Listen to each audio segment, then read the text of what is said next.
When one sees the way that the Trump administration has dealt with the Iranians while in the middle of negotiation, it really sends one story even to the most trusting, that the United States of America under the Trump administration cannot be trusted. And I hold the view that even the Russians who are involved in negotiations with Ukraine may now think differently. How can we trust an administration who in our very neighborhood have betrayed a power which had agreed to negotiate with them? Can we trust them? The world is now reeling under what the Americans have called Operation Epic Fury. When history is written, it may very well be said that Operation Epic Fury was a solution that is worse than the problem. Worse than the problem because it is an attempt to enforce what is characterized as peace by humiliation. And history is consistent, particularly in the Middle East, that all attempts at enforcing peace by humiliation have failed. The Americans themselves will remember the Camp David Accords, which gave birth to the Nobel Peace Prizes for Anwar al-Sadat and Menachem Begin. They'll remember the 1993 Oslo Accords, which also gave birth to Nobel Peace Prizes for Yasser Arafat, Shimon Peres, and Yitzhak Rabin. And they will also remember what they are now referring to, the Abrahamic Accords of the year 2020 and 2021. All these have been attempts by the American administration, successive American administration, to enforce peace on the terms of Israel. The net effect, of course, is that all those who are involved in the peace processes are humiliated, and any purported peace that is based on humiliation and domination never lasts. Iran is unique in the region, unique that it is the center of the Shia sect of Islam. The majority of the population in the Middle East are Sunnis.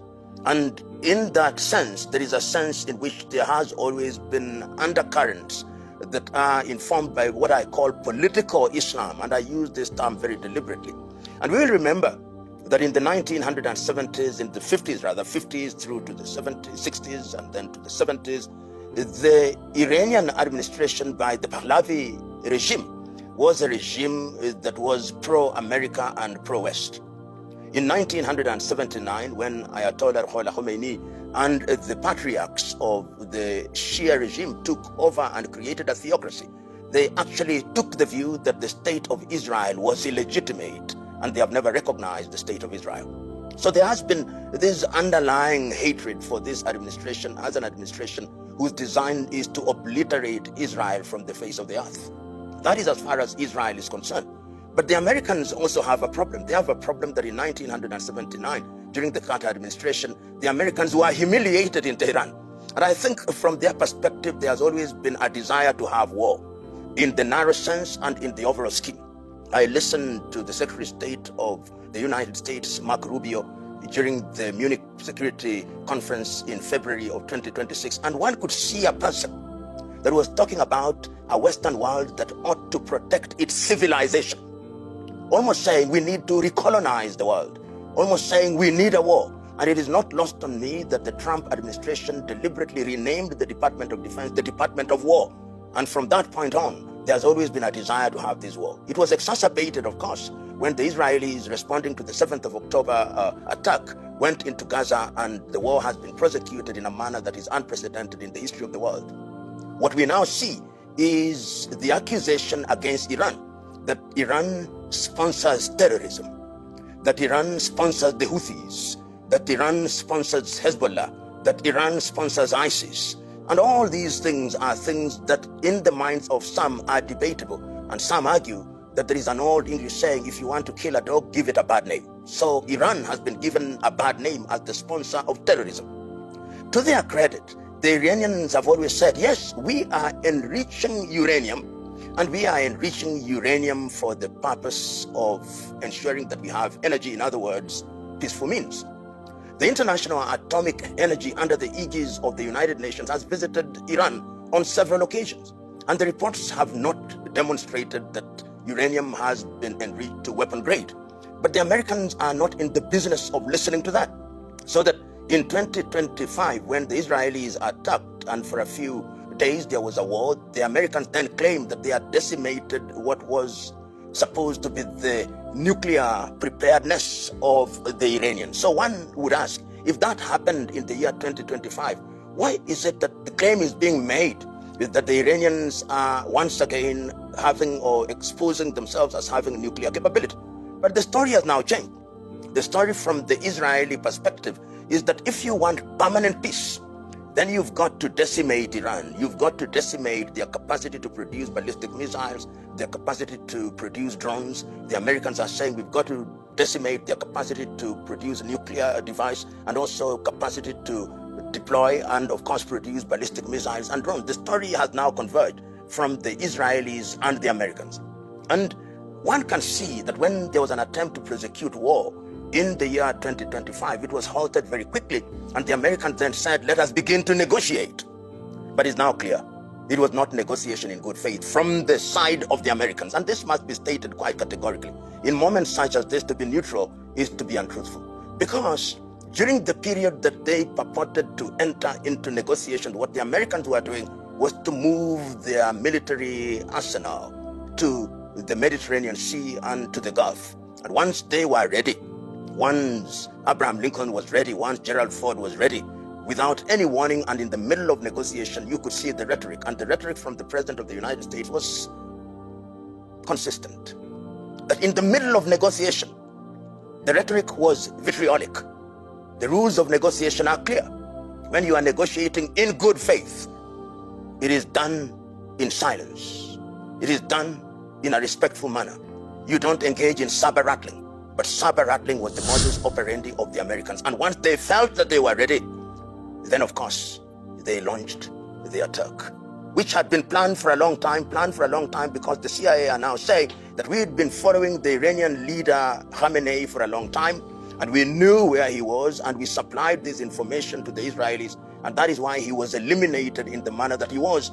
And of course, his other aides were eliminated because, in my view, it was assumed that when you hit the head, then everything will disintegrate. And you hit the head in situations where there is also internal discontent and unrest because of the sanctions that have been imposed on Iran for a long time. The economy is on its knees. The currency is on its knees. The people are dissatisfied. And they are being told the reason why you are suffering is because you have this theocracy of individuals who are not interested in your rights. They are not respecting your human rights, and they are also not creating an environment where you can thrive economically. The assumption, in my view, therefore, and this is debatable, was that if you eliminate the supreme leader Khamenei, then Iran would disintegrate. But history of Iran since 1979 has also been consistent. The administration and the regime is so organized that when you eliminate one, there is a process that produces another. And their conviction to their cause is something that ought not to be underrated. And if you listen to the interviews in the streets of Tehran, a few individuals who are anti-regime are now pro-regime. Because you are now humiliating the Iranians as a people. And when you are humiliating a people, then they deal with their internal issues first. The Americans are saying, of course, and Benjamin Netanyahu and President Trump has been consistent in saying, this is going to be a short war. But let us define short. It may be short in the sense that within a few weeks, the combatants, particularly the Americans and the Israelis, when they think that they have decimated the Iranians and now they have expanded to Lebanon, they may very well expand to Yemen and other areas, and then they will sue for peace and get what they want: humiliation of Iran and having them effectively surrender. The Iranians warned in advance that if you attack us, this is going to be a regional war. And there are many people who are analyzing differently. The Iranians, of course, then said, we are going to hit all your bases, whether they are in Bahrain, Kuwait, Oman, or Qatar, we are going to hit them. And they have, with the consequence that the value chain or the supply chain in the world has now been disrupted in a manner that was not anticipated. And I've listened to the arguments by the countries that have been hit at the UN General Security Council, saying that this is indiscriminate. But one can debate. If you lend yourself to be used by my enemy, are you not my enemy? And this is what the Iranians are saying. And as regards Saudi, and I think the Israelis want the Saudis to be involved, the Iranians have come out. It is not us who hit Orascon. This is false flag. It is the Israelis who are trying to hit Riyadh with a view to getting them into the conflict. I believe that will be verified in the near future. But Israel is doing everything and anything to ensure that this war is used to decimate the Iranian people. And what they wanted was to ensure that America was involved. When they did it in 2025, the Americans were not quite involved. Now that the Americans have started losing their young men, now the Americans will be deeply involved. And that is exactly what was in the playbook of Benjamin Netanyahu and the individuals who ran the government from Tel Aviv. As to how it will pan out is a debate. It is a debate, and that is how it legitimizes the debate as to how long the war will be. The conventional war may very well end, but will it end? Will it not breed a new group of individuals whose only reason for survival is that we must ensure that Israel never knows peace? And for the first time in the recent past, we have seen Israel being hit, and hit quite effectively, in Tel Aviv, in West Jerusalem, in Haifa, in Eilat. And these are things that are also going to generate internal discontent. And I am of the view, and I may be wrong in this regard, that the Israeli government and the administration of Benjamin Netanyahu is now a war economy. They cannot survive for a day, metaphorically speaking, without war.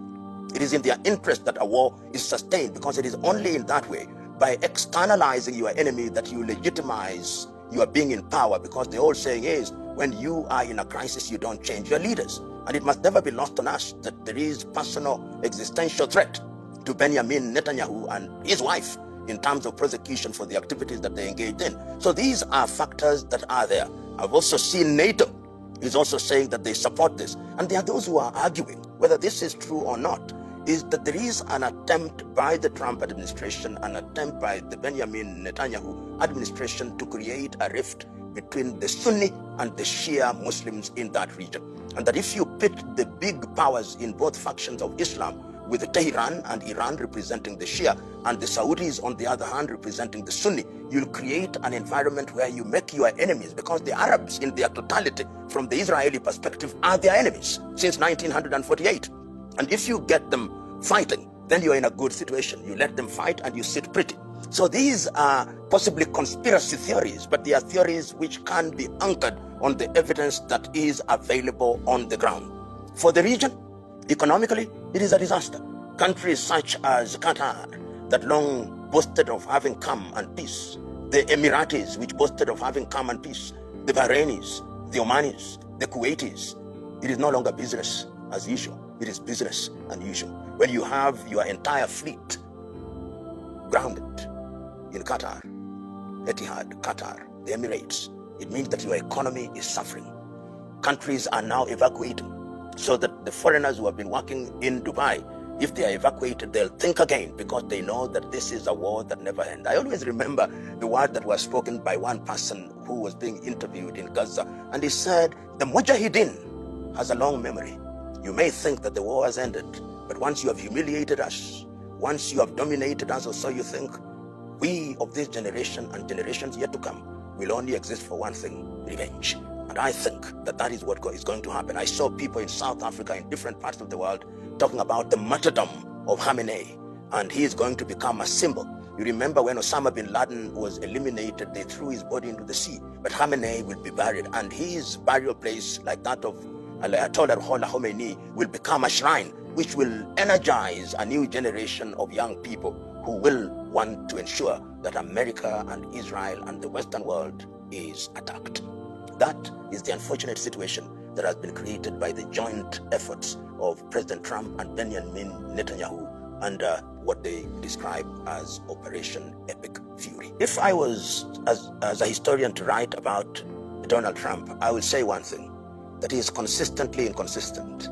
You never know what may happen. Of course, he was on television saying, some people saying, I'll get bored, but I'll not get bored. We are going to ensure that the Iranians are decimated. We are going to ensure that their capacity to produce ballistic missiles and their capacity to enrich uranium and therefore to acquire a military device is completely eliminated.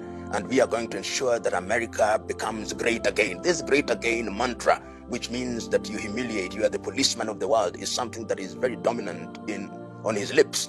And you never say never. It is quite possible that when the things get out of control, he may say that the Israelis must think otherwise. And it depends on what happens. Remember that the Americans are going into midterm elections. And although across the aisle, to mean in the Republican and the Democrats, most of the Republicans, particularly the hawks in the Republicans, think that this is a good thing, that it has been prosecuted at the right time. But the Democrats have come out quite strongly to say that this is unconstitutional. I've seen Senator Bernie Sanders coming out and said that the Senate should be recalled back to Washington, D.C. to ensure that America does not engage in an unconstitutional war. At the United Nations, Antonio Guterres has been on record that as saying that what the Americans did, of course, he was a little